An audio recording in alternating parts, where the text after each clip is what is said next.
Well, now we know what was in one of the stomachs of the whale that washed ashore yesterday in St. Augustine. And would you believe, a paint roller that was in its stomach. Biologists also found trash. And Jessica Clark reports tonight that this is a sign of a bigger issue about trash in the oceans and rivers. And we do want to warn you tonight that some of the images that you're about to see in this story, they may be disturbing to you. Thursday, this female beaked whale washed ashore at Anastasia State Park in St. Augustine.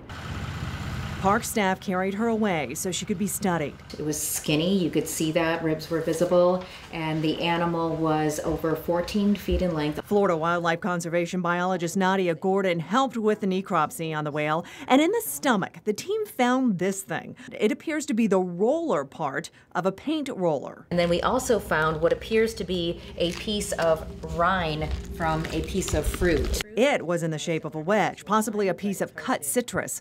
Friday, Gordon showed me the items from the whale's stomach, now in bags. This is what we call human interaction, so it's something from a human. She has a box of human trash that she and her team have found inside dead marine mammals. It was yellow cap with those triangles. I don't know what it goes to. Here's another piece of plastic that a manatee had ingested. That was a dead manatee. Here we have some string, monofilament, plastic. But it was a dolphin calf wearing a frisbee. This is an aerobie disc. So even things that we don't consider trash end up as debris and entanglements in the waterways that can affect marine mammals. And this right here is a plastic bag, something you would get from the grocery store. And it was found last year in the body of a dead manatee, all scrunched up. We have what appears to be ribbon, something you would find on a balloon. Well, balloons and these ribbons are such a problem in Florida waterways. So many people don't realize this, but sometimes when people have a tragic event, they release balloons, but that doesn't help the animals in the waterways. It's even illegal in Florida for a person to release more than 10 balloons in 24 hours. As for the whale found dead in St. Augustine Beach, more tests are being run to see if the animal died